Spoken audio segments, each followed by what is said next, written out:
2010, a young man by the name of Brendan Ervin came down with the monovirus at the age of 17 years old.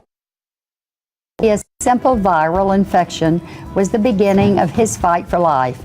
Angela and Don Cage, his parents, join us to tell us more about Brendan's struggle and the foundation set up in his memory.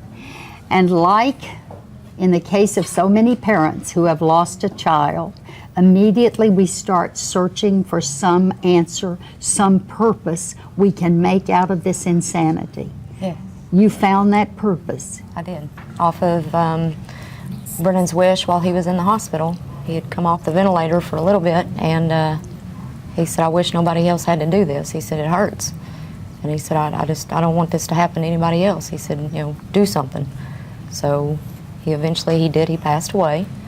And after being 56 days from the first time of being sick, and 56 days later we lost him. So I got mad and started a foundation.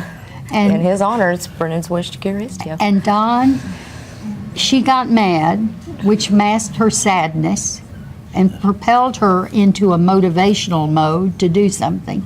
Did you feel the same way about that? Yes, ma'am, I did. When we decided, we just wanted to continue on and make something of this. It was just like you said, a self-motivation that we had, all about what Brendan wanted. And you all teamed up together, and you started the foundation. Yes, we did. Tell me what the goal of this foundation is. The goal is to try to raise funds and research and awareness for histio. Histio being? Histiocytosis. All right, what is that? It's a disease basically of the immune system. It acts a lot like cancer, and it's treated like cancer, but it's not categorized as cancer. Wow. So it's an overactive white blood cells, and it basically attacks the body. It's how it was described to me at first is the body attacks itself.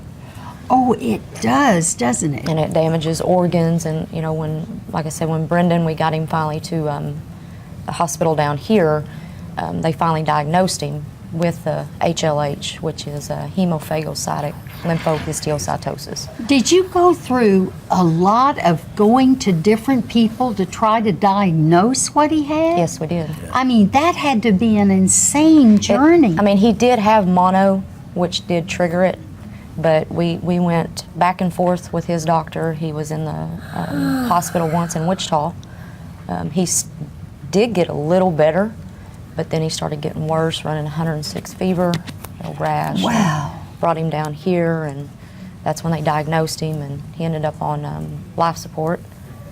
He did come off of it for a couple days, but then went back on it, and they kept giving him really high doses of steroids, chemotherapy, to the point to where the last day before he passed away, he ended up having a stroke with brain death. Gosh. With multiple seizures. I cannot imagine what that was like to watch that. I cannot And imagine. there's not a whole lot of, other people.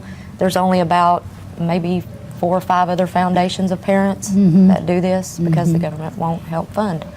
So you're trying to do what the government won't do. So that's what we do. And that's your purpose. Now you're going to have an event coming up. Yes, May Yes, ma'am. 18th at Strokers Dallas. Strokers Dallas? Strokers Dallas. Well, when we come back, we'll hear from one of the performers who will be featured at Brendan's Wish second annual benefit. And listen, you're going to meet Rachel Stacy, and I'm telling you, this woman is a force, and you couldn't have linked up with anybody better to carry Brendan's request on to find a purpose.